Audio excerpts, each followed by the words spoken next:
gentlemen, Father Hines and his great Good morning, everybody. waiting for you from the new Grand Terrace on Chicago's great South Side. Get ready now for 30 minutes of Super Jive in the Father Hines style. Yeah.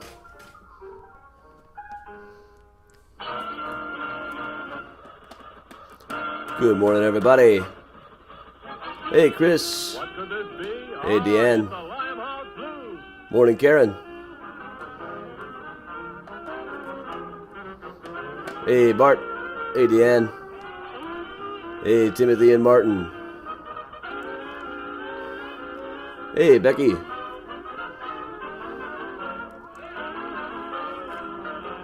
Hey, Andrea, Amanda, and Sarah. Hey, Tashara, Karen. Morning, Dina. Morning, Bridget. Hey, Bob.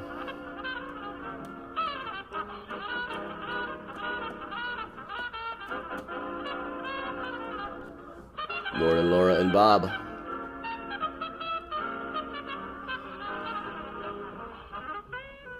Hey, Nancy. Hey, Christine. Hey, Jean. Out in Massachusetts. Hey, John. Hey, Karina.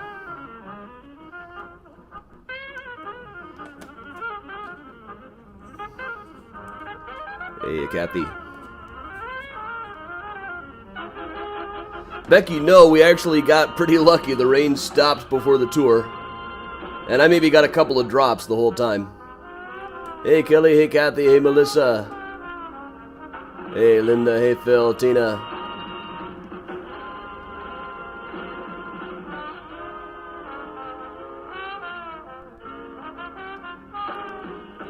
Hey, Robert and Wendy.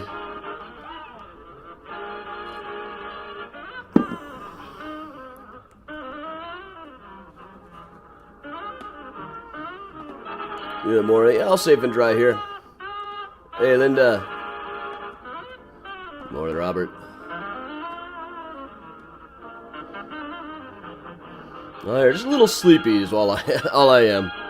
Managed to stay pretty dry yesterday.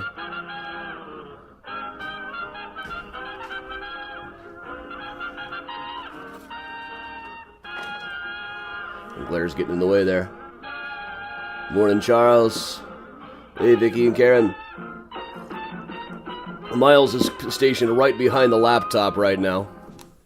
Aren't you, Miles? That's a perfect place for you. I can see where you are, but you're not getting in the way.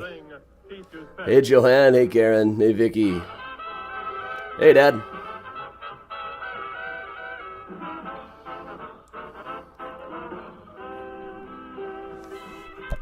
Yeah, it went real well last night. I was fairly pleased with myself for how well I remembered everything. It had been a year and a half since I did that tour. There was one name that I completely blanked on. I still don't remember. What was the name of that guy who was the moneylender?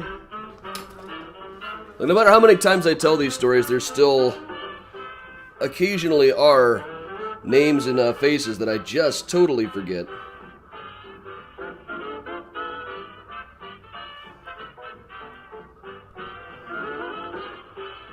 See here. I know I got it in the files.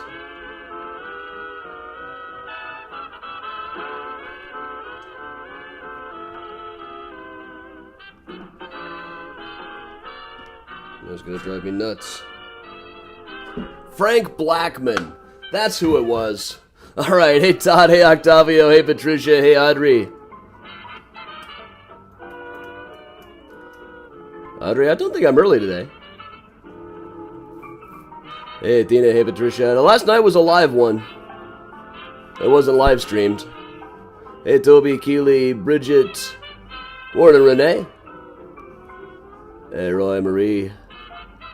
Morning, Maria in NYC. Who, like me, is licensed to work in NYC? Unlike Rudy.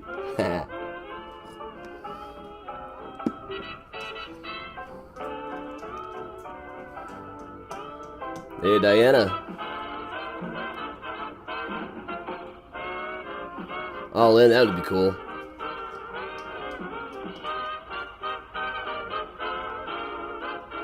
Hey, Heidi and Bucky. Well, where'd you go? I'll be back.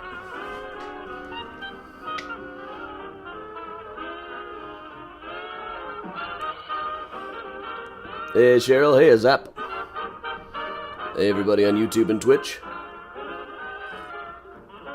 Hey, Gary. Hey, Emily. Most of the comments are over here on the Mysterious Chicago Facebook page, where we do the morning mini tours every day. I'm working on a pretty interesting one for this week that I'm hoping is going to work out. Hey, Susan. Hey, Christy. Hey, Lisa. Karen. Hey, Lisa. Hey, Laura. Hey, everybody.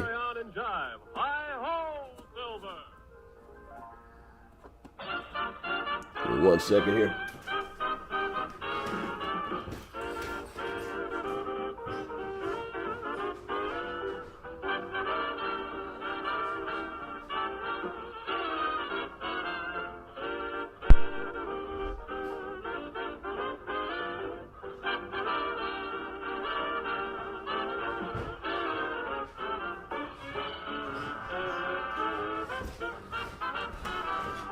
All right. Hey, Doris. Hey, Rodney, Joanna, Noreen. Anybody I might have missed right there. Hey, Deanne, yeah, I got pants on.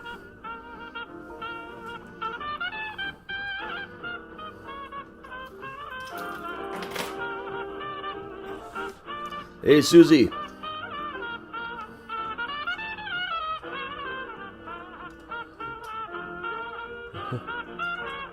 Oh, that raven ain't waking up that wife.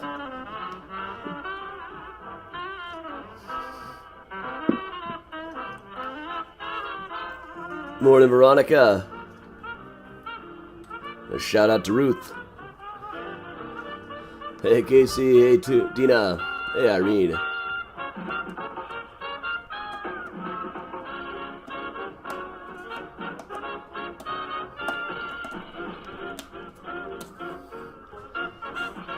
Hey, Gene in Indianapolis. Now, Tina, this is Edgar Allan Poe being all dramatic up in the corner. Prophet! Thing of evil, prophet, still live bird or devil.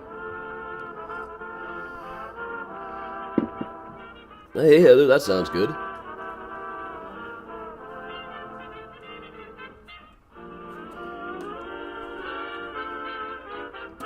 We've had enough steamy and hot already this year. I accept that here in the Midwest, we're going to have a couple of weeks a year when it's just brutal. But we've already had them. So, it can stop.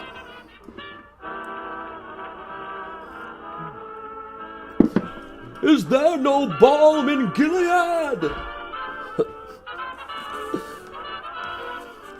Quoth the raven, eat my shorts.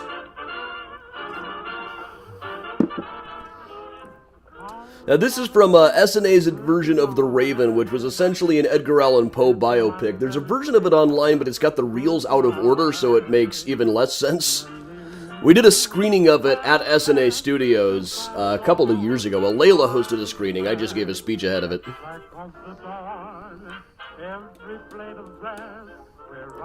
Morning, Libby and Sherry. Hey, Ashley. Hey, John.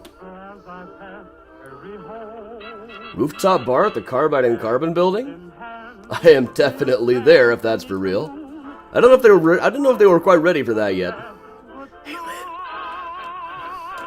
Hey, Lori and Amy. Patricia, I don't have any Valentino stuff in the hopper today. He wasn't a Chicago actor.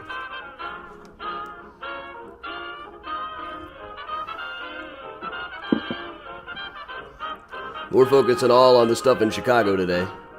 Hey, Lisa. Hey, Marine. Welcome along, Kathy. Hey, Lori in Soggy, Michigan. Went out today, found out that somebody had left the recycling bin outside open. Chateau Carbide. All right. I am going to type that into a browser over on the other window right now.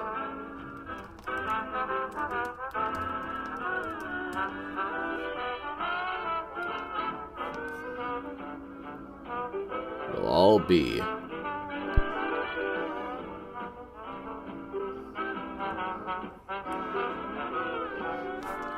Quick get on the effing group chat about that.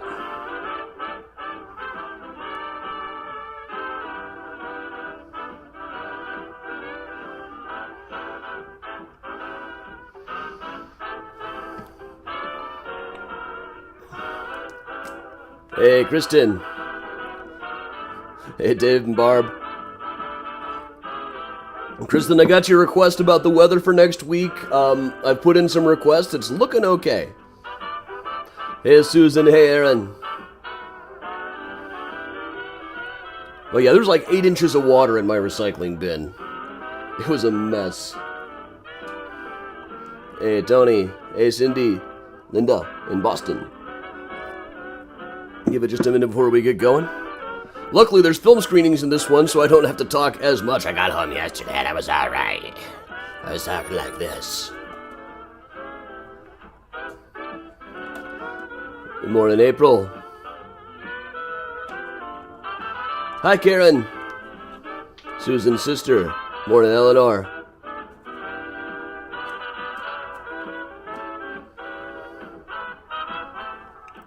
Hi, Linda in Canada. Candonadia. Hey, Cindy. Morning, everybody. Glad so many people showed up today. I'm never sure with this one. This one, I always love doing this one, but it doesn't usually get the numbers of like a true crime one. Hey, Elaine. Yeah, quite a few people are doing both of the tours next week. I added another H.H. Holmes tour at 6 p.m. next week, which will be before the Ghost tour. So people yesterday with the weather and everything could switch over.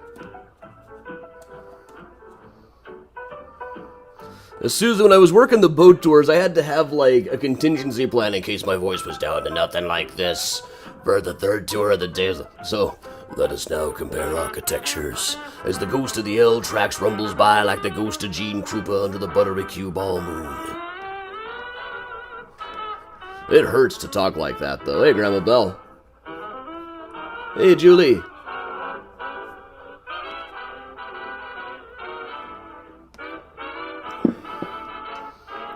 Hey, April. Now, did you all see, it's been going around Twitter, my friend John posted this newspaper article he found that about a kid who had been missing for a week. They found him in a movie theater and said that over the course of the past week, he had spent upwards of $20 on 16 movies, 15 comic books, 150 candy bars, and numerous hot dogs. I looked up the article, it was in 1947, also looked up what he might have seen that week. The Big Sleep was playing in one of the theaters in the area at the time.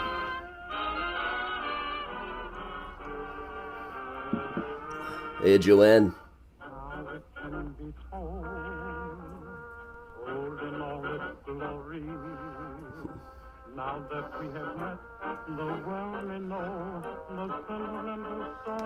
Alright, we're gonna let Earl Father Hines finish off this tune, and we'll fade it out in a minute. It is time to get going.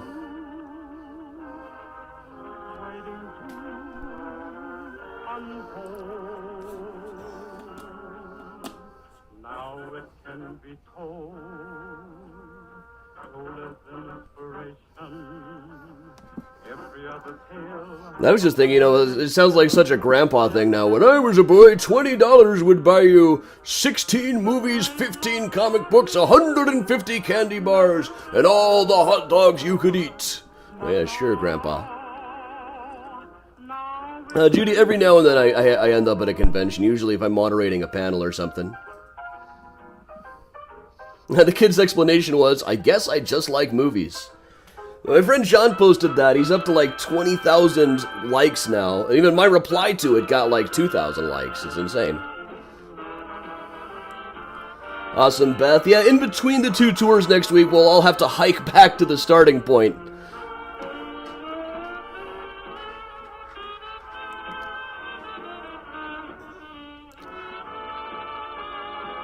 Alright, I'm going to fade Father Hines out here because it is past time to get started, really. So, all right, welcome along, everybody. I am Adam Seltzer from Mysterious Chicago Tours. I've been a tour guide and historian here in Chicago for about 15 years now. I've got about a dozen Chicago history books out. I'm on the History Channel and the Travel Channel all the time, so I am incredibly famous. Why, next month I'm even being flown to Minneapolis to talk about true crime in Chicago. Most of the books are things related to true crime, like H.H. Holmes' The True History of the White City Devil, or Mysterious Chicago, the book. But I also did one some years back called Flickering Empire, How Chicago Invented the U.S. Film Industry. That was a collaboration with a guy named Michael Glover Smith, who at this moment is off filming his own new feature film.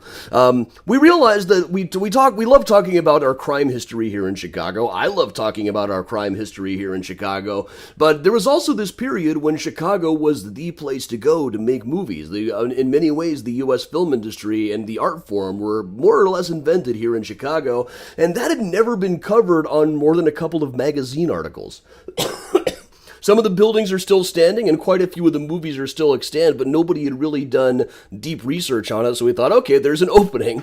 So we spent a couple of years having a great time doing the research, putting all of this together. So, to start with, we're going to have to go back to where Chicago was supposed to be the birthplace of films in America, the World's Fair of 1893.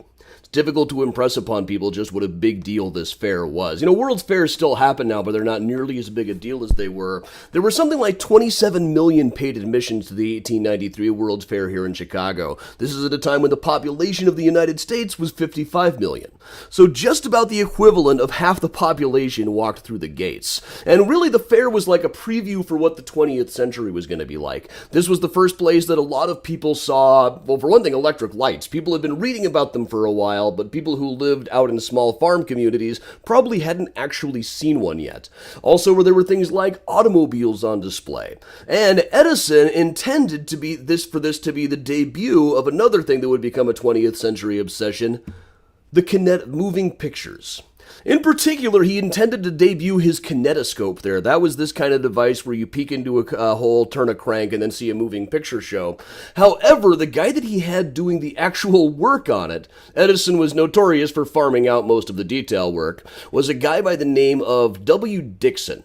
And Dixon had a nervous breakdown. So there's scattered rumors that one of the prototypes of the kinetoscopes actually did end up in the fair at one point or another, but by all real available evidence, it appears that it never was. But there were some moving picture displays there. There was a device called the tachyscope that people could see, and Edward Muybridge was there. Muybridge was an early pioneer of moving pictures, kind of by accident. He and a friend had gotten into a debate about whether when a horse was at a gallop, if there was ever a point when all four of the hooves were off the ground. And the way he came up to prove it was setting up a whole series of cameras along a racetrack, and then having gotten all of these pictures, he determined that, hey, you could do a whole little moving picture show about this. So, some years later, at the World's Fair of 1893, he set up a concession called the Zoopraxographical Hall, which actually had moving pictures projected on the wall showing how animals move. Now, this could have been a major attraction. This was, by all intents and purposes, the first paid moving picture theater. But they didn't advertise it like that. They advertised it as Mr. Muybridge's lectures on animal locomotion. It was right on the midway near the belly dancers. You can look up the financials. For every person who went to see Muybridge, 1,000 opted to go to the belly dancers instead. But what he was projecting was things like this. Kind of falls apart in the third act.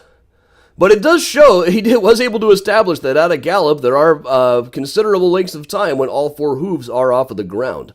But even though this was kind of not the moving picture debut that people expected, it did end up inspiring just about everybody who became a major player in the industry over the next quite a little while. For one thing, a guy by the name of Colonel Selig.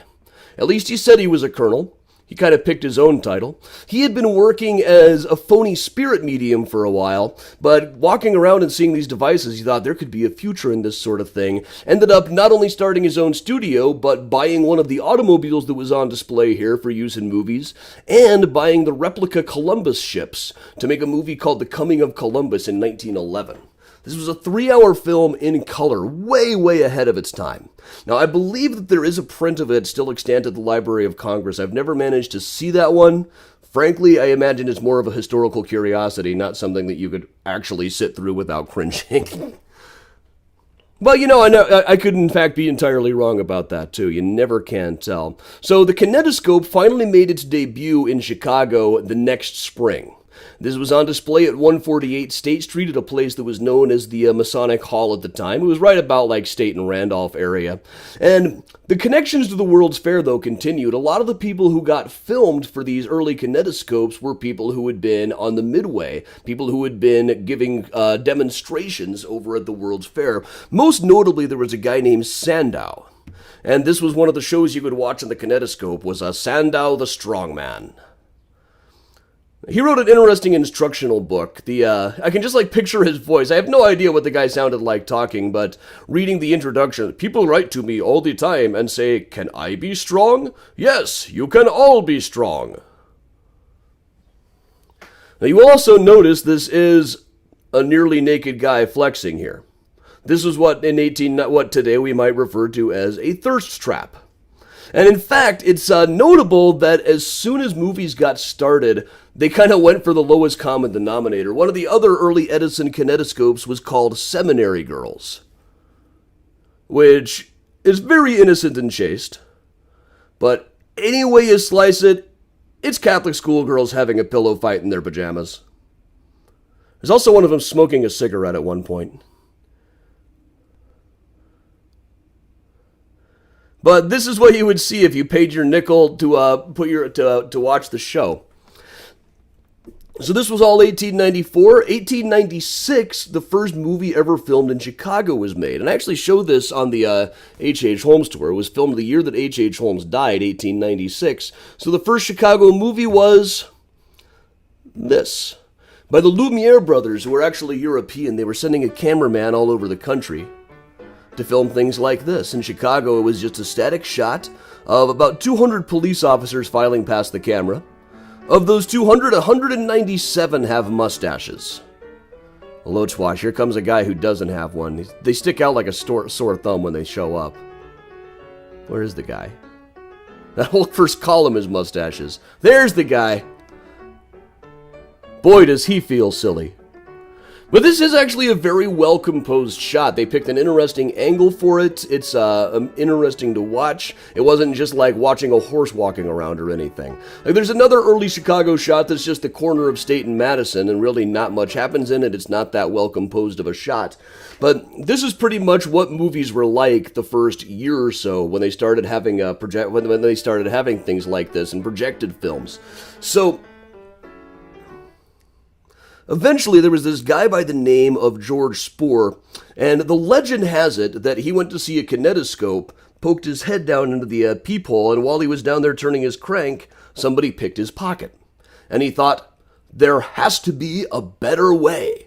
And at that, he hooked up with a guy by the name of George Emmett, who was up in the Waukegan area, and had developed a thing called the Magnoscope.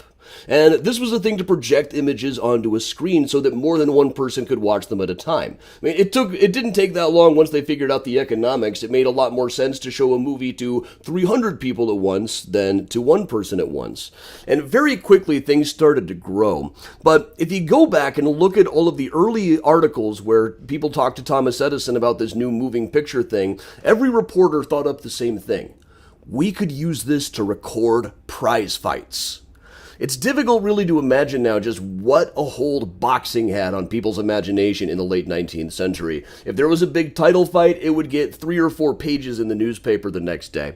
So after a few interviews, Edison was even saying, yes, I can record a prize fight without much difficulty before they even asked. So in the late 1890s, Bob Fitzsimmons had a boxing match that was recorded in its entirety and then shown in movie theaters all around the country. Now, most films were still about a minute long. This one showed every round of the fight. Even people who weren't into boxing would have gotten a taste of what this new medium was really capable of. And the film miraculously survives, or at least part of it does. To liven it up, I added some music by The Limited Time, a band named after how long you could get Land Before Time puppets at Pizza Hut.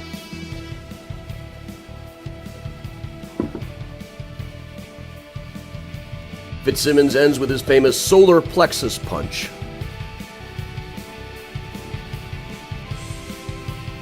But this was shown in large theaters in Chicago. Even though most of the people going to see it already knew how it was going to end.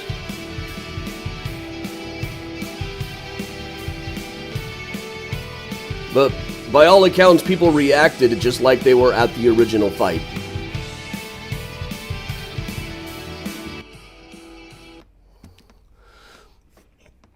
But meanwhile, up in Waukegan, Mr. Ament was making what he called actualities, or at least kind of phony documentaries, the most famous of which was one called a bombardment movie that was supposed to be actual footage from the Spanish-American War that was going on at the time. Now, really, he was just using a model ship, which is now on display in the museum up there in Lake County. But people seem to believe that this was actual war footage, and this is the start of what we would now call newsreels.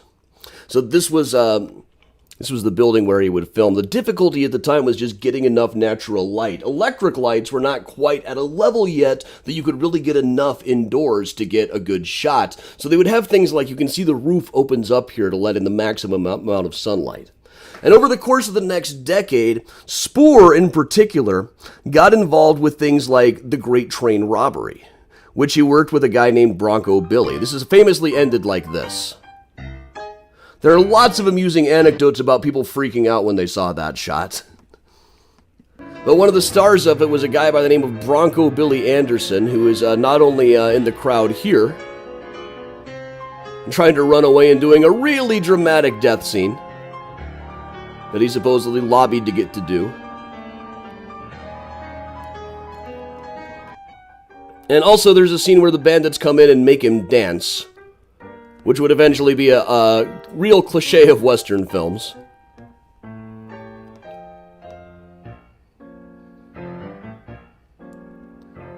There's a lot of debate about whose job was what and who was responsible for what when this came out. But in 1903, this was a big hit film. It was the first real narrative film by some metrics. And Bronco Billy Anderson became a cowboy actor. Not that he had any experience as a cowboy, but he ended up forming a company with Mr. Spore. S&A was basically S, Spore, and A, Anderson. The first movie they made was one called An Awful Skate. Now, their first big star, besides Anderson himself, was a comedian named Ben Turpin, who just worked around the studio. Now, he is generally said to be the star of their first film, An Awful Skate, or A Hobo on Rollers. There's one shot where you can see the guy's face. It doesn't look like him to me, but I do happen to have a copy of the first film, An Awful Skate, and it's kind of a surreptitiously got. The only print of it that I know of is at a museum in Rochester, but I went to see it when we were researching the book, and they set me down in a screening room with the reel and just kind of left me alone with my iPhone. So if you see any camera movement here, that's on me, but here it is, An Awful Skate. Supposedly starring Ben Turpin, though it doesn't look like him to me. Here we are unloading furniture, but behind them, look out. Here comes the Hobo on Rollers.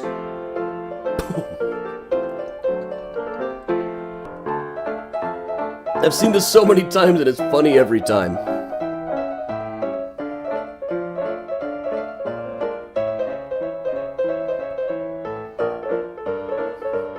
And cut.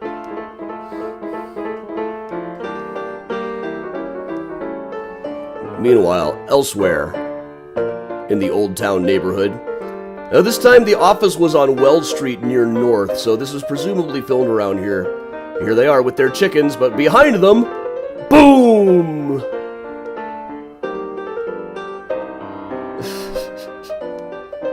The fun of this is the guy really seems like he doesn't know how to roller skate at all.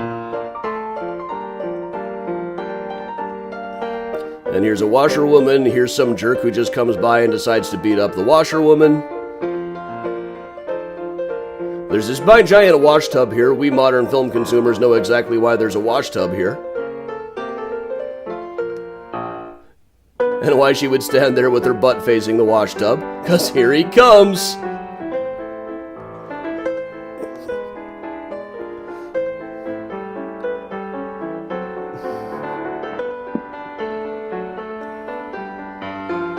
Here we have these two guys. And the guy's hat flies away. And goes up a tree. These are some special effects right here. And as they climb the tree, badly I might add, here he comes.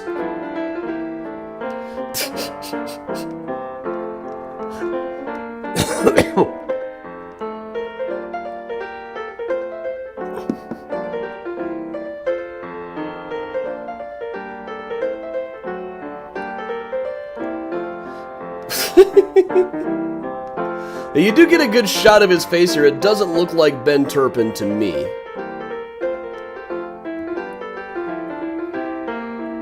This was someplace in Old Town. We tried to match up the shots to buildings that are still standing. Unsuccessfully, though.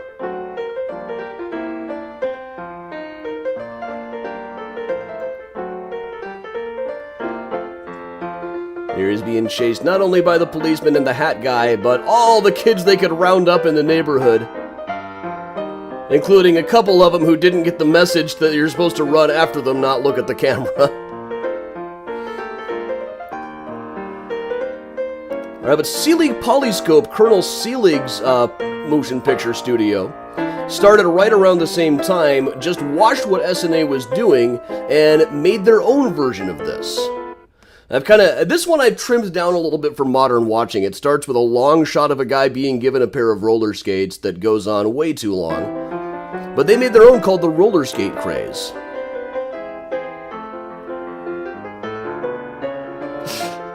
And now this guy is clearly an accomplished pratfall artist.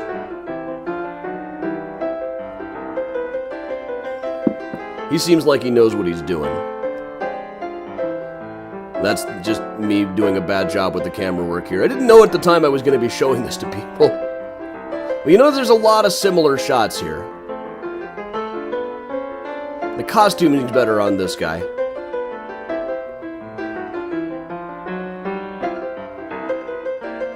Here we go. Once again, we've got women with chickens.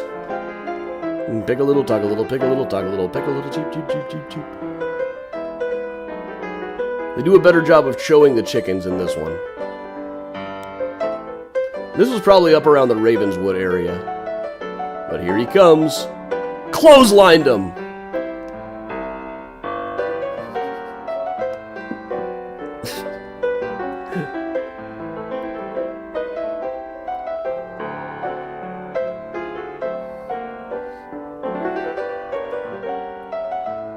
Here, we can see exactly why this is all set up. These kids just wait for somebody to come by on roller skates.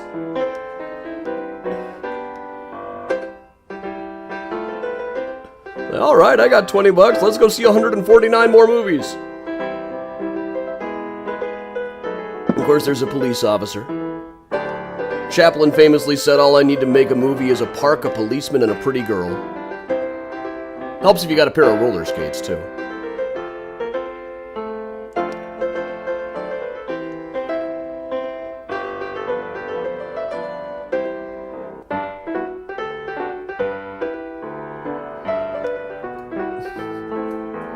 And ends the same way, too. Though this was highly competitive stuff, both of these studios made enough money off of these to really grow right after this. Now, the big controversy to me is that almost every source about An Awful Skate, the SNA film, says that it was Ben Turpin. It didn't look like him to me, and honestly, if you've got a guy acting on roller skates who can make this face, you show him making that face. So I don't think it's really him in that shot, but he went on to work for SNA. He's the subject of a lot of really amusing anecdotes. So this is SNA Studios, which is still standing on Argyle Street in Edgewater, Andersonville area. Now it's now part of St. Augustine College, but the original door and the original logo is still there. This would have been the offices portion of it. Well, we'll walk on inside and take a look. And I'll speed up a little bit. But over on the left, which is now the culinary school and an auditorium, this is where most of the filming would have been done.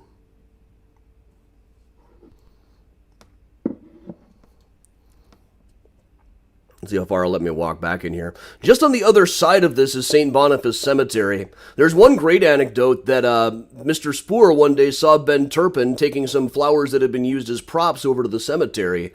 And he thought, well, that's a great idea. You know, Ben, why don't we make that a rule that at the end of the day we take the flowers over to the cemetery? And Ben said, well, gee, boss, that's where I got them from in the first place. But over here, this is still has the wide doors for bringing sets in. And now a mural of Charlie Chaplin, who made one movie inside of this building. You can still see the very large doors over here.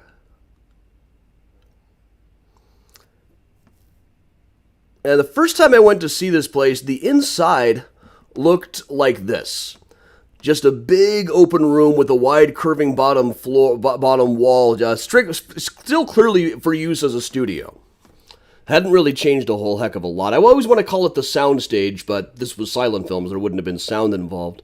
But they quickly became a really big thing. And the reason that a lot of this grew up in Chicago is that over in New York, where Edison got started, he had patented or copyrighted or bought the patents on just about every piece of equipment that was used to make movies. So if you were trying to make movies without paying Thomas Edison off, he would send a goon squad to bust up all of your stuff. Over in Chicago, they were far enough to the west to stay under his radar, and if they were able to stamp like made in Italy on the film canisters or something, Edison couldn't do much to stop you.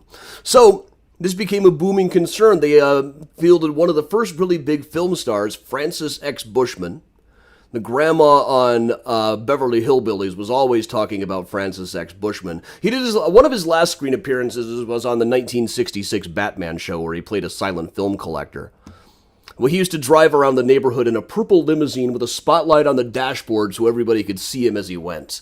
Bronco Billy Anderson, a half owner of the studio, also a big hit at the time, mostly making cowboy movies. Wallace Beery was doing a lot of work, particularly playing Sweetie the maid, as seen right here. And this is how it looks like now. They've recently refitted into an auditorium in the last 5 or 6 years. But on the left, once again, is Charlie Chaplin. That's a screen from The Kid, which was not filmed here. But the little kid, Jackie Coogan, that kid grew up to be Uncle Fester in the old Addams Family. Down in the basement, they still have a vault that says "Safety Store Safety Film Only." There's no actual film down there. And among the movies that they made in here was the first Sherlock Holmes film in 1916. It was thought to be lost for years, but until somebody found a print in a vault in France. And some years back with Atlas Obscura, we actually hosted a screening of that Sherlock Holmes right here where it was filmed. It was one of my favorite events that I have ever done.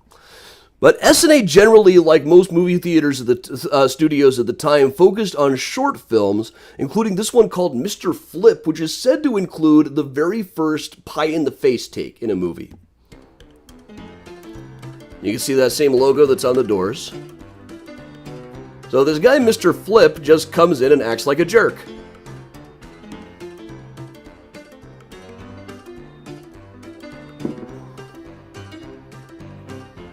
He's here to get a manicure, but mostly just acting like a total jerk. Till finally somebody gets revenge by shoving some scissors into his chair, right in the sweet spot. Ugh.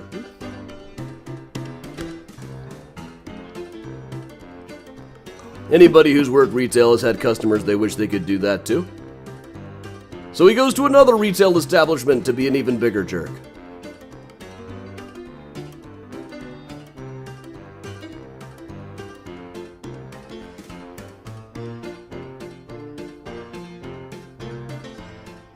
Until they get sprayed with seltzer.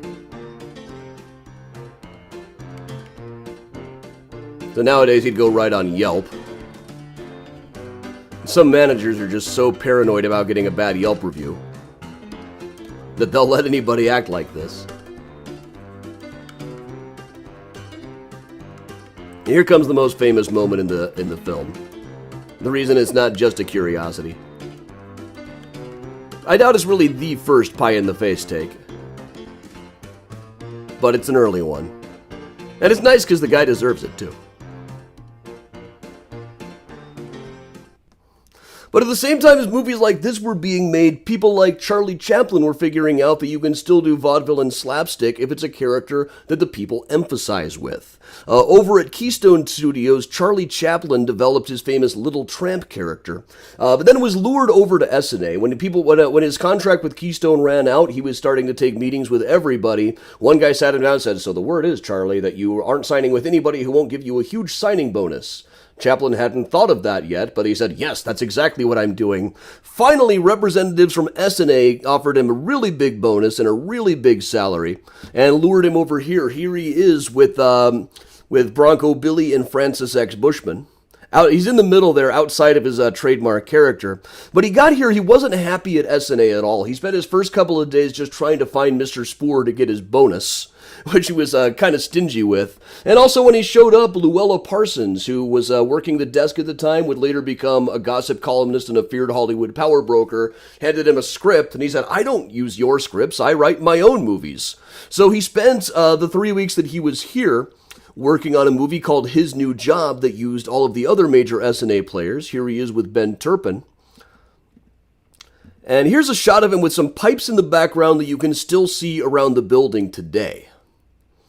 Now, when he was rehearsing people, they told him, okay, here's all of our usual extras, pick out a leading lady. And he picked out a very young Gloria Swanson, who a decade later would be about as famous as he was. Well, she had been, she lived up in the neighborhood. One day a friend of hers said, you know, those moving pictures, they filmed those right around there, and they'll pay you to be in them. And she thought, well, that sounds like an interesting afternoon. Maybe I'll make enough money to buy a dill pickle. According to her, in those days, kids ate dill pickles the way kids in 1980 or so, when she wrote her autobiography, ate candy bars. By that time, though, she was a health food nut, so it might have been wishful thinking on her part. But she went and did some movie where they all piled up on each other, some basic slapstick thing. At the end of the day, she got her pay envelope, and there was $3.50 in there. That's enough to buy many, many dill pickles. And at one point, when I was working on the book, we looked up what her salary was in 1925 and how many dill pickles she could have bought with that. It was more pickles than any normal person would want.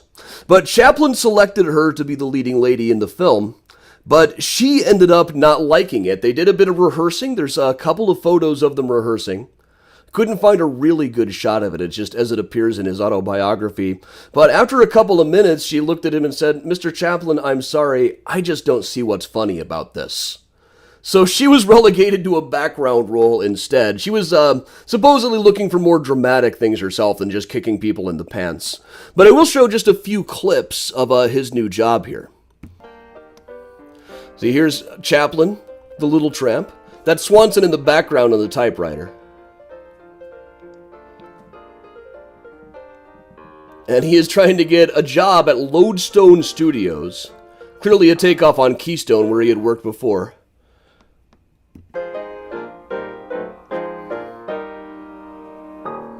And there's Turpin.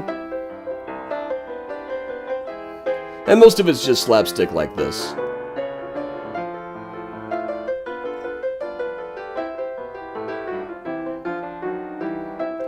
But the difference between this and a lot of slapstick is people liked the little tramp. They emphasized with him.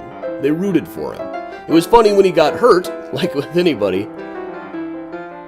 But you can tell the difference between, like, in Mr. Flip, clearly the people can't stand Mr. Flip. Later on, he ends up getting in costume. And there's a point here where he actually tries to saw a guy's butt off.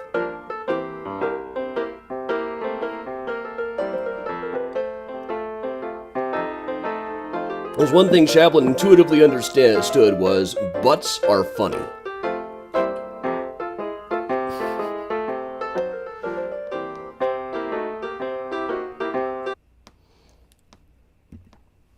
Now, he and Swanson eventually made up. There's a number of movies where Swanson ended up even doing impersonations of Charlie Chaplin. And one time in the early 1920s, after she had become famous, she ended up at dinner with Chaplin and said, so Charlie, remember that bratty little girl who you were trying to rehearse at SNA in Chicago that day? And they had a good laugh.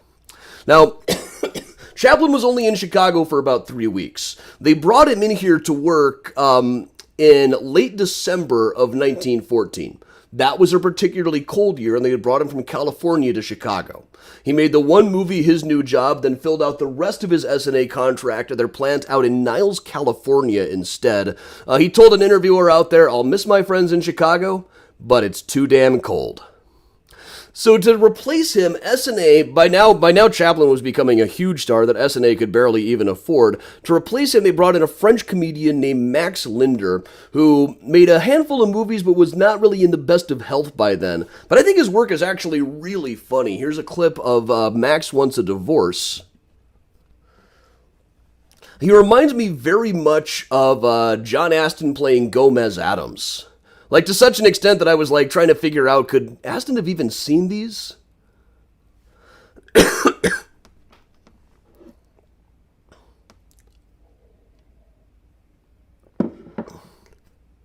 But it's the same general idea. A guy with a mustache getting things thrown at him.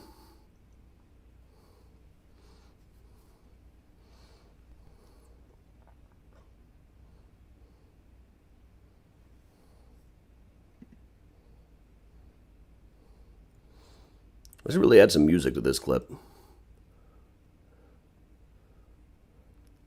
But whether they had music or not when you saw it depended on what theater you went to. More ambitious theaters would have a piano player or an organist improvising along with the score. But having built-in music for it was kind of unusual for a long time. Mainly just because a lot of theaters weren't going to go to the expense of actually hiring a whole orchestra. And also, even after everything could be recorded, the reason they didn't have sound films in the 1910s, it wasn't that they couldn't synchronize it, it's that the theaters didn't have the means to amplify things. There's a little bit of a couple of clips from SNA's Sherlock Holmes film. William Gillette had been playing Sherlock Holmes on stage for years all over the country. Like, pretty much everybody with even a passing interest in Sherlock Holmes who lived in a sufficiently large city had probably seen Gillette playing Sherlock Holmes at some point, usually over and over again. A lot of the things, when we think about Sherlock Holmes, the deerstalker cap and saying elementary dear Watson, a lot of that has less to do with the original stories by Arthur Conan Doyle and more to do with the way that William Gillette played him. Now, he made a movie version of that play for SNA in 1916, and it was thought to be lost for years until just a few years ago somebody found a print. Here's a couple of clips from it.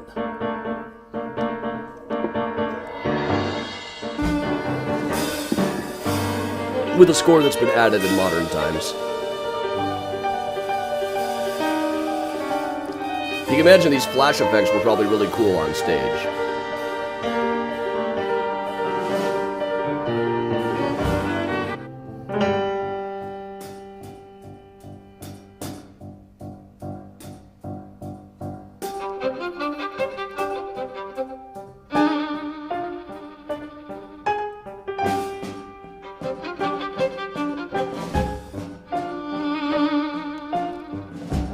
Police look around while Moriarty and his men plot their latest deviltry. Holmes comes in to set them straight.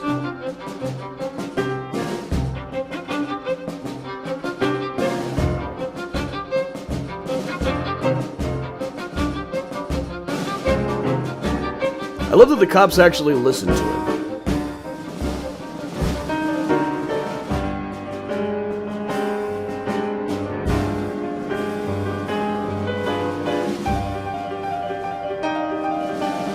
You hoped you got a piano player this good.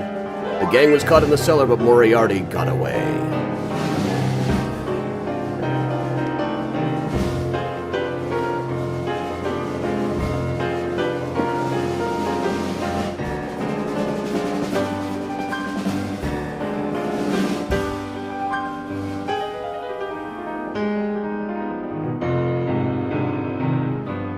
And there's Sherlock, cool as a cucumber.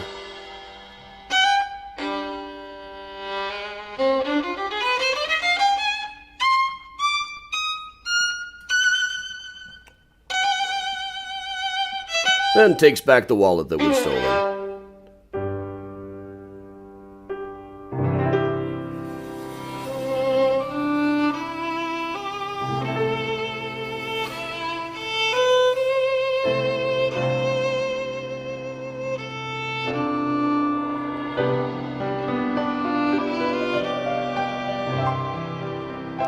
And mugs for the camera a bit.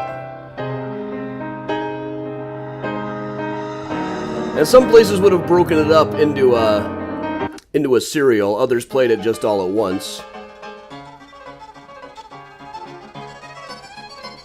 I sped this one up a bit. Just to show you how it all turns out. That's Moriarty, the bad guy. We should all be booing and hissing when he comes on screen.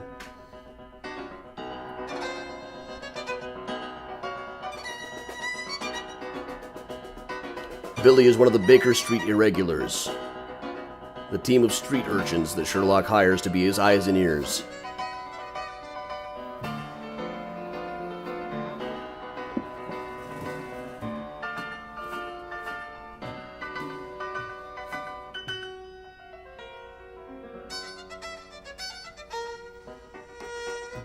Moriarty tries to buy a disguise.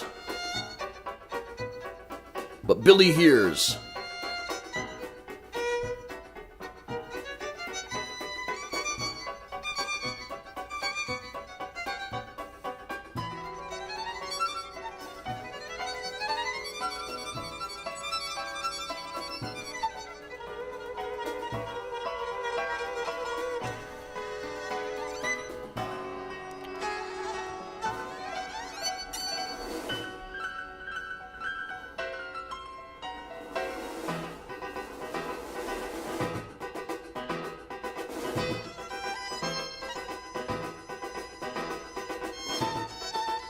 Billy gives Sherlock the news. In a quarter of an hour, you may send over your constables to take possession of the professor. Egad, Holmes, do you mean...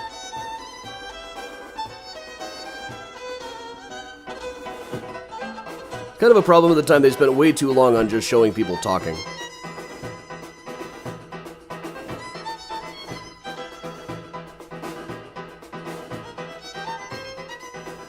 But they didn't need words, they had faces.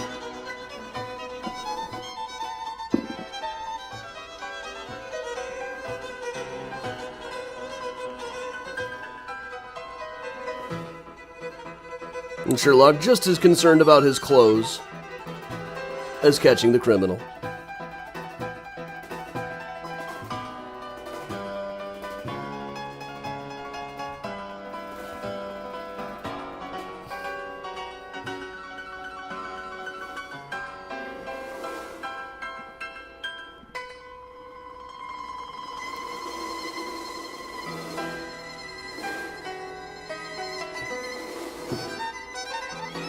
Let's see who this guy really is. Moriarty captured it, and he wouldn't have gotten away with it too if it weren't for that meddling kid with the newspapers.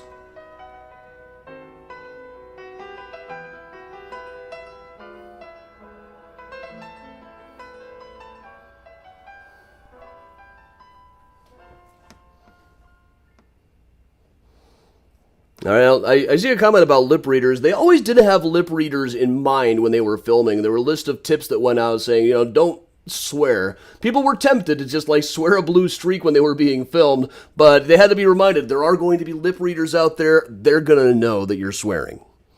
But meanwhile, a few blocks away near Byron and Claremont was Selig Polyscope with their trademark Diamond S logo. And this is what their plant looked like. Once again, they've got this whole greenhouse up along the top so they could get in as much natural light as humanly possible. It eventually expanded. Originally, they just had this one big glass greenhouse at Selig's motion picture plant. But this building, the greenhouse portion is no longer there, but you can see where it used to be on the building that now stands there. Here's some footage of it. You can see where it changes color right where the greenhouse would have been.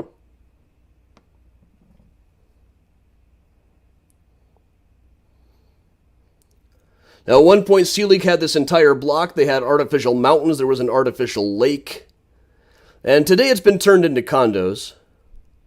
But if you look above the door, they've still got the Diamond S logo up there.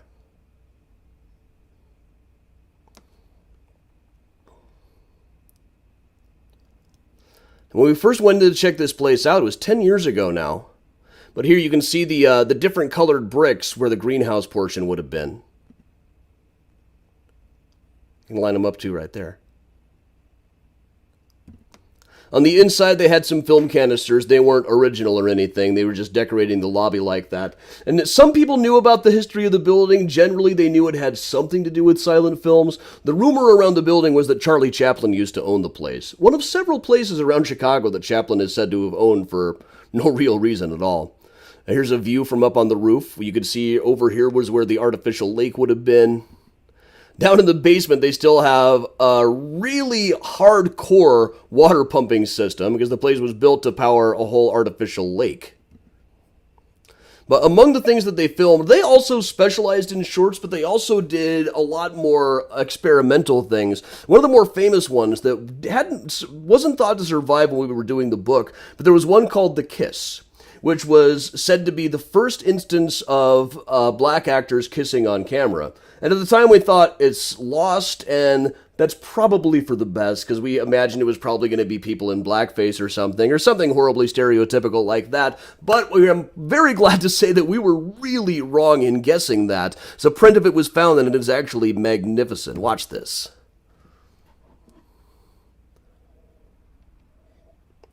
There's actually now 2 takes of it that's been found.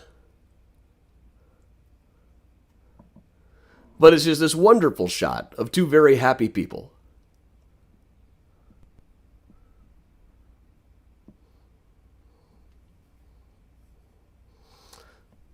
But not enough really survives of both Selig and SNA that we can make a judgment call on which studio was better. In general, from what survives, SNA's stuff is usually a little bit more watchable than the Selig stuff. A lot of the Selig things that survive are really boring. But Selig was a lot more creative. Selig, you get much more the sense that they realized that they were inventing an art form and a business as they went along. Just kind of making it up as they went. And they were known to be a lot more experimental and a lot more innovative. Like, for instance, 1907, they did the Fairy Log and Radio Plays, which was a series of color shorts about the Wizard of Oz world that L. Frank Baum, the author, would interact with live on stage. In 1909, when Franklin D. Roosevelt went on safari, they initially were contracted to go film some of his actual safari, but in the end that fell through, so they just recreated it live on stage. And in 1913, they did one of the first big serials, similar to like the more famous The Perils of Pauline, was The Adventures of Kathleen, starring Kathleen Williams, who was one of the first actresses to utter that immortal line, "I really want to direct." Kathleen was known as Jungle Kathleen for a while because she was doing an awful lot of animal pictures, an awful lot of stuff where she was working with leopards, but she did go on to direct a few things herself. Now, one of Selig Polyscope's directors is buried here in Chicago, right over at Graceland Cemetery, kind of an unobtrusive grave for Francis Winter Boggs, who by some metrics was the first Hollywood director. Now, Francis Winter Boggs was directing a version of The Count of Monte Cristo, which I know it survives. I haven't ever managed to get a print of it, but they were filming Count of Monte Cristo. There's a scene where he's thrown into the ocean, and Lake Michigan just wasn't cutting it. So they put the whole production on a train to California and ended up filming that clip of him being thrown into the ocean in what is now Hollywood. By most metrics, it is the first narrative film shot directed in Hollywood, making him the first Hollywood director. We do have one of his movies right here. We'll just show a bit of it. The Cowboy Millionaire definitely looks like Ravenswood at the time. This is another one that was recently digitized in the Netherlands, and probably, I don't think it included the title cards.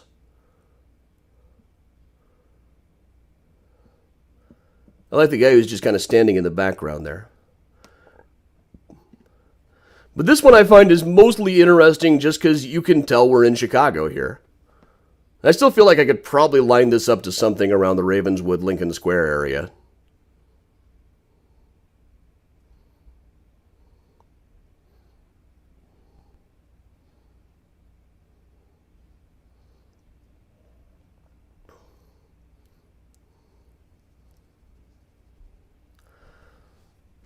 Now, at the time we were doing the book, I wasn't able to find any of the Adventures of Kathleen serial. The novelization of it is easy enough to find. In fact, they serialized the novelization in the Chicago Tribune, which helped get people used to the idea that film was something of narrative value. As of 1913, when this was coming out, there were still a lot of people saying that film had no value whatsoever. It was bad for the youth. But getting the Tribune involved especially helped to improve its reputation. But only recently, one of the prints of the first episode was still known to exist. I wasn't able to get a hold of it in time to put it into the book, but now it has been digitized, so here's kind of a shortened version. Episode 1 of The Adventures of Kathleen with Kathleen Williams. Here she is getting a letter from her father, who has been off overseas on safari. She has been raised around jungle animals herself. And the letter, according to the book, said something like, "If you get this, do not come for me. But she had already been told, if you get a letter like that, that means do come for me. Because I must have been captured.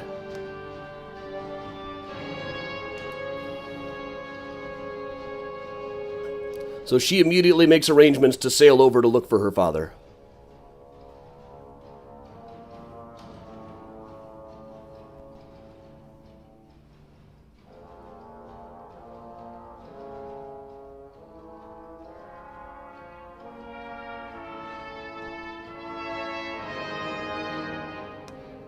There she is on the ship, where everybody else is really scared that they have a lion on board. But Kathleen knows what to do.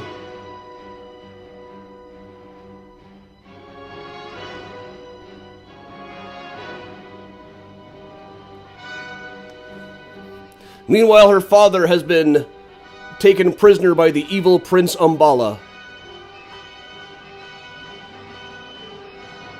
who has a dungeon that definitely looks like real stones, not just stones that have been painted on the wall.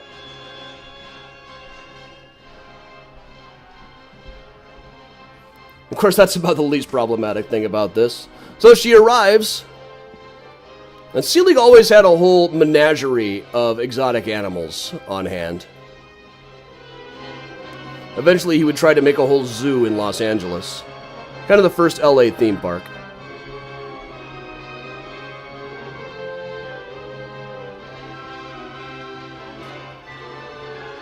And Umbala says, "I will let him go if you marry me." Or something to that effect.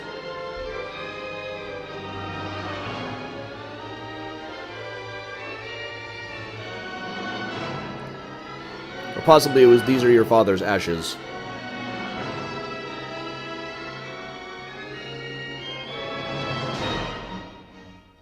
But what will happen? You'll have to come back to the theater next week to find out.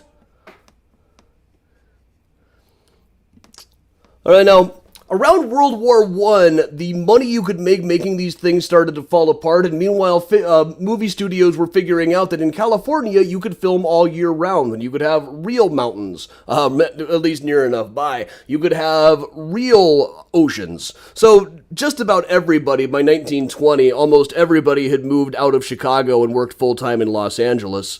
But there was also a guy named Luther Pollard. And you might have seen, we've been to the Pollard house and on Mysterious Chicago morning mini tours. They were the first black family to settle in Rogers Park. Luther Pollard was one of the founders of Ebony Films, which operated in Chicago around the 1918. There's a shot, an old reunion shot. 1916, Chicago's Ebony Films became the nation's first black movie company. So here's a couple of shots from that. One of their movies was called Two Knights of Vaudeville, which was the classic, let's put on our own, hey kids, let's put on a show. The world's worst acrobats. And this was considered highly controversial at the time. A lot of people thought that anytime you saw black people doing vaudeville at the time, it was thought to be offensive. Because it played into a whole lot of negative stereotypes that were deeply ingrained at the time.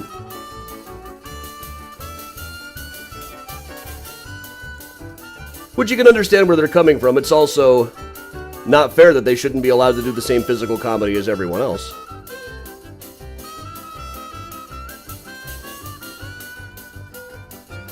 But at the time, there was a large outcry and insistence that Ebony Films not be shown.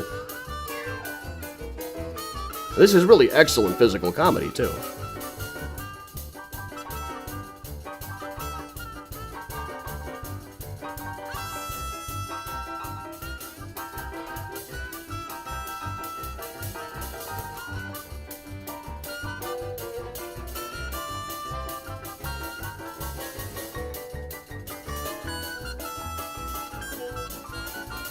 They don't seem like the world's worst acrobats to me, as they were advertised.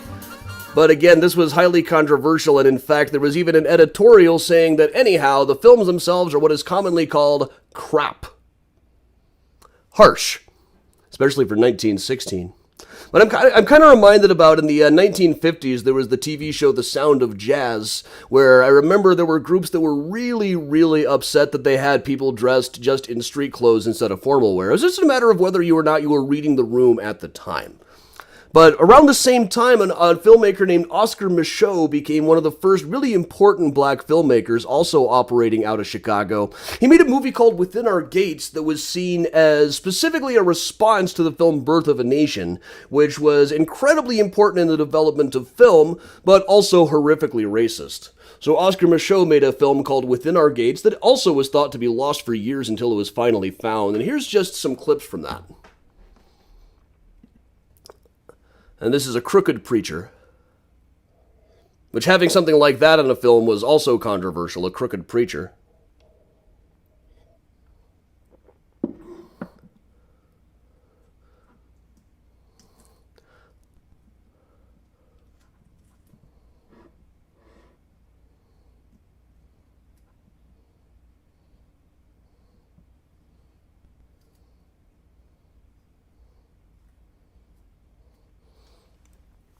So he castigates the congregation, which apparently is just about all sinners.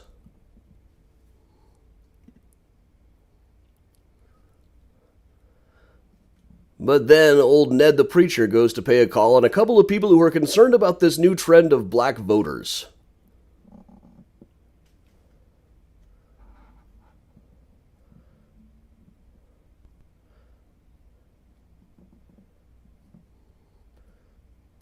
And this is something you would have heard quite a bit at the time, certainly not anymore. This is what the minister replies. And they love him for it and clap for him.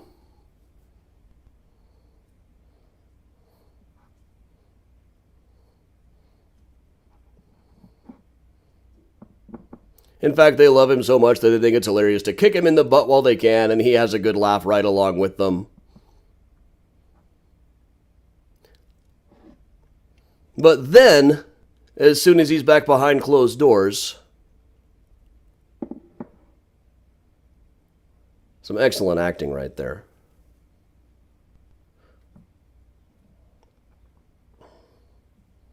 As for me, miserable sinner, hell is my destiny.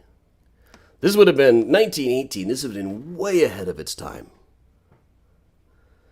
But it was about the last of Chicago filmmaking for a generation. After this, now and then a movie would be filmed in Chicago. It's only been the kind of thing that it's only been coming back again now that Cinespace Studios has been built over on the southwest side near Little Village.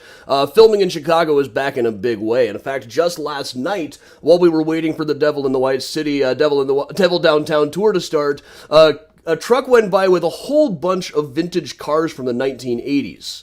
They almost had to be going to a film set or something like that. But all right, everybody, so that was the end of Silent Film in Chicago. Let me quick plug the upcoming things. Thursday night, a week from today, we will be doing Mysterious Chicago After Hours for the first time in a long time. That is a tour where I tell all the stories that I don't normally tell on tours because they might be a little bit too adult or too naughty. Too disgusting. Whatever. Then next Saturday, 6 p.m. will be the other edition of H.H. Holmes' The Devil Downtown. I added that one because of all the weather yesterday. I thought I'd give people the option to switch to next week. And quite a few people did, but there are other tickets still available for that one. And that'll be followed at 8 p.m. Well, those of us doing both tours will all walk back from point B to point A to do my first in-person ghost tour since 2019. All of that is over on MysteriousChicago.com. Tickets are still available for both of those right now, but they are going fast. Meanwhile, should you need a Mysterious Chicago t-shirt, hoodie, or even a Dead Ringer Quartet sweats t-shirt from our time travel pub crawls, just go to cafepress.com/MysteriousChicago. You can dress in style like these fine Georgia voters right here. And with that, everybody, we will put the Earl Father Hines back on and just hang out like we always do. Thanks a lot for joining me for Silent Film in Chicago. I'm Adam Seltzer for Mysterious Chicago Tours.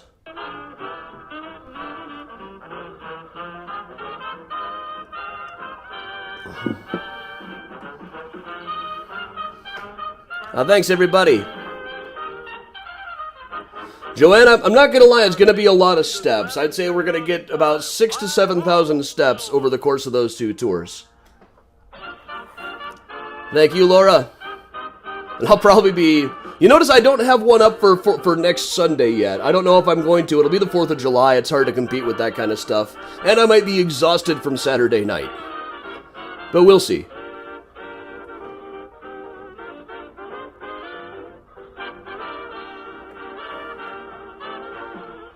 Thanks, Kathy. Then the pub crawl, I'm planning to do July 8th, the next Thursday after that.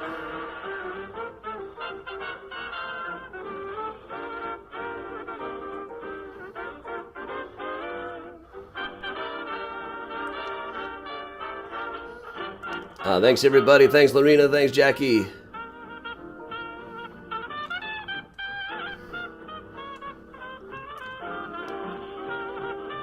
Thanks, Caesar, over on YouTube. Thanks, Georgia. Well, thanks, Eleanor.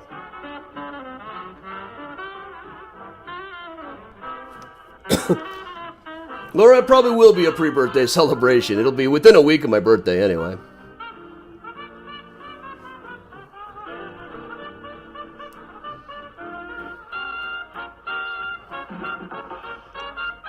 Yeah, the plan is July 8th will be a time travel pub crawl with the tiki stuff again.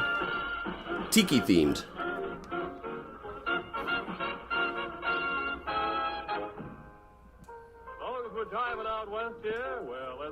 Thanks, Christine. Georgie, yes, I am.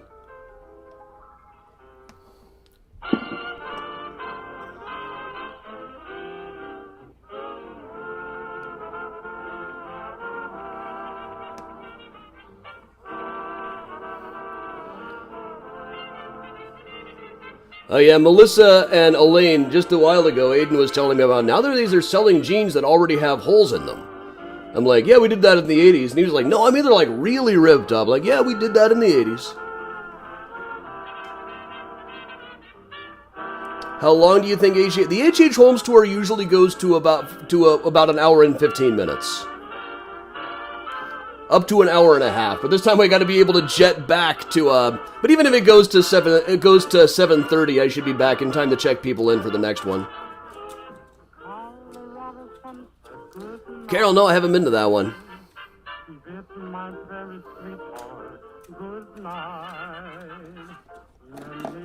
Oh yeah, I'll go find Miles in a minute.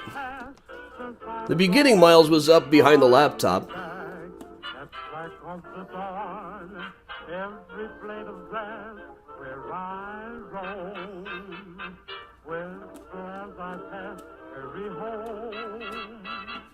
Thanks, Mark, over on YouTube. All right, Miles. Miles, where are you hanging out? I'm going to go find Miles.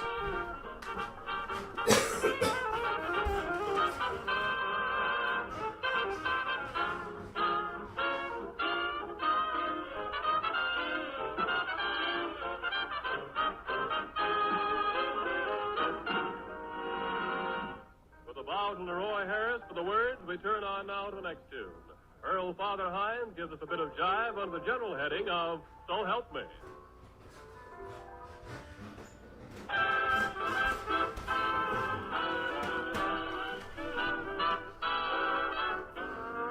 Here's the boy. Got him up from his nap, I'm afraid.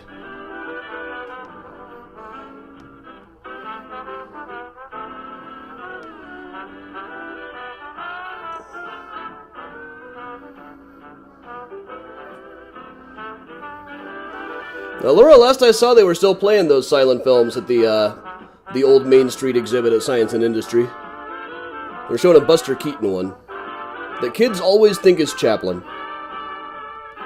Marcia, I got a pair of acid wash jeans right now.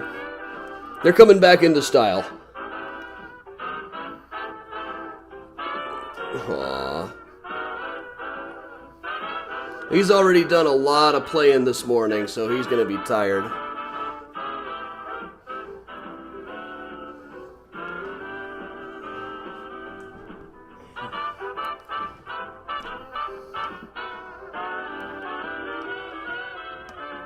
Now, Miles is awake. He actually comes when he's called.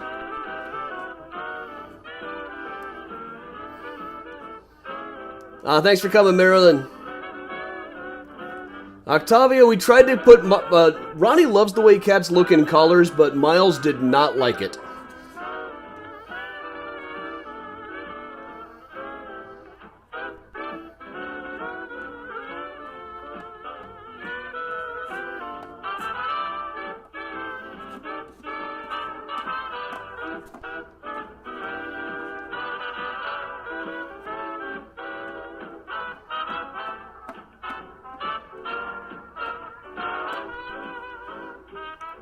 Timothy, we do have the bicycle cabs, but they're not cheap.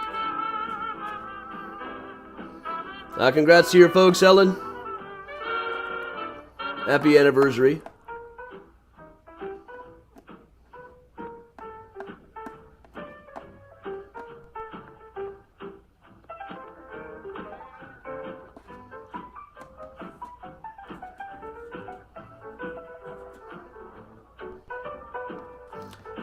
Miles will almost always come when called when he's awake. What's your Miles?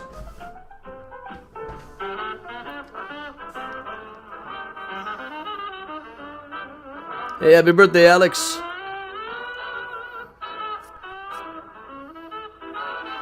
In fact, here.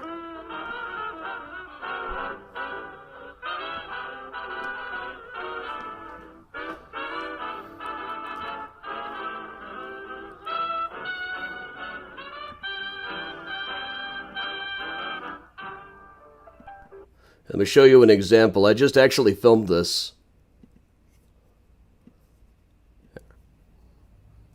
Miles, come here. Mm-hmm.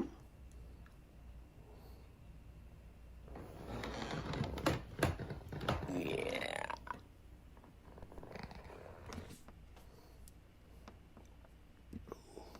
Such a good cat. We're about halfway through this jive concert by Earl Father Hines and his orchestra, so now it can be told it's reaching you from the new Grand Terrace on Chicago's south side, where the couples are gaily dancing here in the cool atmosphere to this jive of Earl Father Hines. Yeah, but now comes Leroy Harris to sing Now It Can Be Told.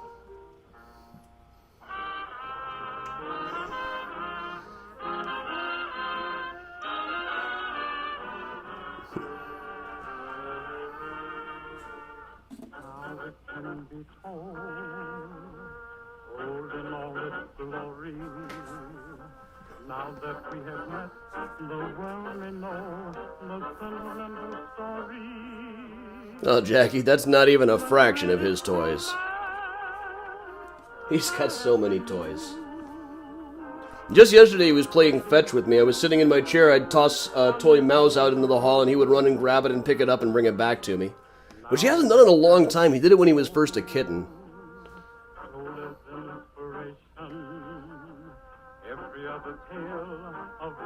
Thanks, Audrey. Todd, we don't think so. We've got a DNA test that someone sent for, and we keep forgetting to send it in. But I don't think he's a Russian blue. He's maybe part Russian blue. Yeah, it's going to be interesting to see how he reacts when we get another kitten in a couple of months. But he's never met a stranger. He's a very friendly cat.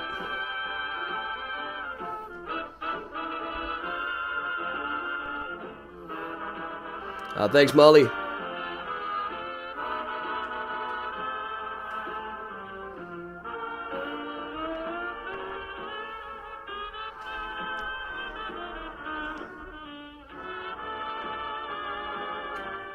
Thanks, Gwen. See you there.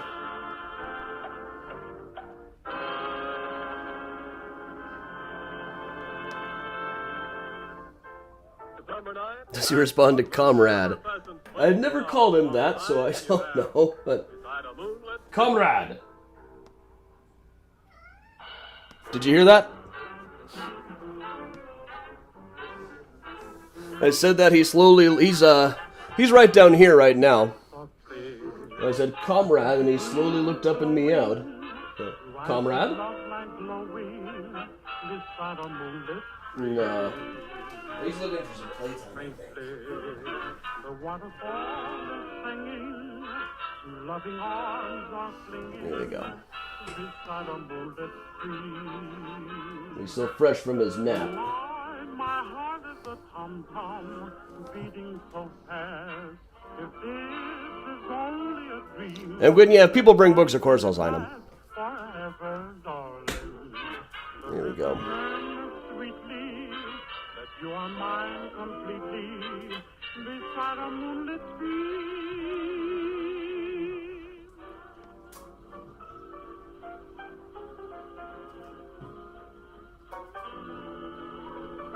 This is the cat dancer that Layla got for him.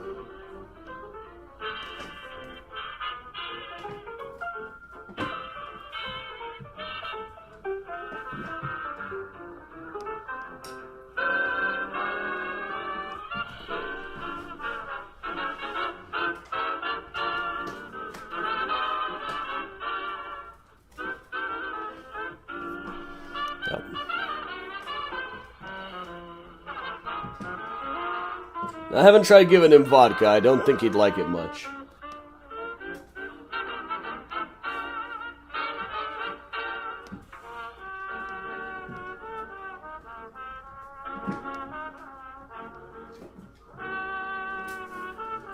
Alright, here you go, Miles. Happy birthday, Alex.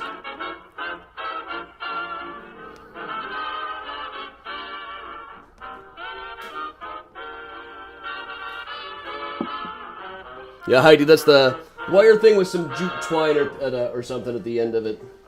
He loved. Layla brought him one when she was cat setting, and he loves it. Melodically, a little kiss at twilight.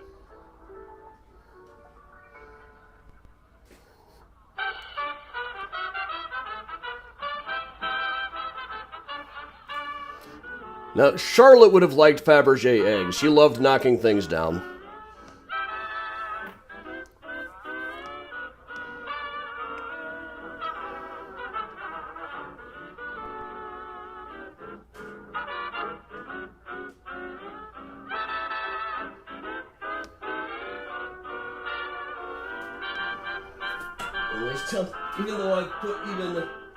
Even though I put it down, Miles is still down here playing with the thing. Oh, careful. Here. Show them all how you can backflip.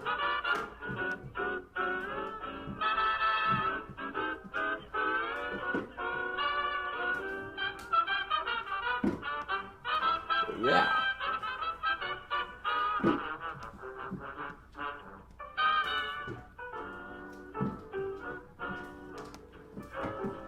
Careful. You getting dizzy? Okay. You better stop if you're dizzy. Have a good day, Molly. And alright, everybody, let me just go ahead and give another plug for the upcoming tours. So, Thursday night, Mysterious Chicago After Hours. This one's off to a slow start, but I love this one. We have so much fun on this thing. I'm going to have my smoking jacket on. We'll be very, very classy around here as I make jokes about people whose name is Dick Pick. Then next Saturday night is a twofer for in-person tours. 6 p.m. H.H. Holmes' The Devil Downtown meets outside the LaSalle Wacker building. That ends over by the library. But then those of us who are doing both tours will hike on back to the LaSalle Wacker building, which is also the opening of the in-person Ghost Tour. Tickets for both of those were still available as of the beginning of this tour over on MysteriousChicago.com, but they are going fast, so get yours now while you can. In the meantime, everybody, I'm working on a really exciting morning mini tour for this week that I'm not really sure is going to work out, but I'm hoping all the stars align.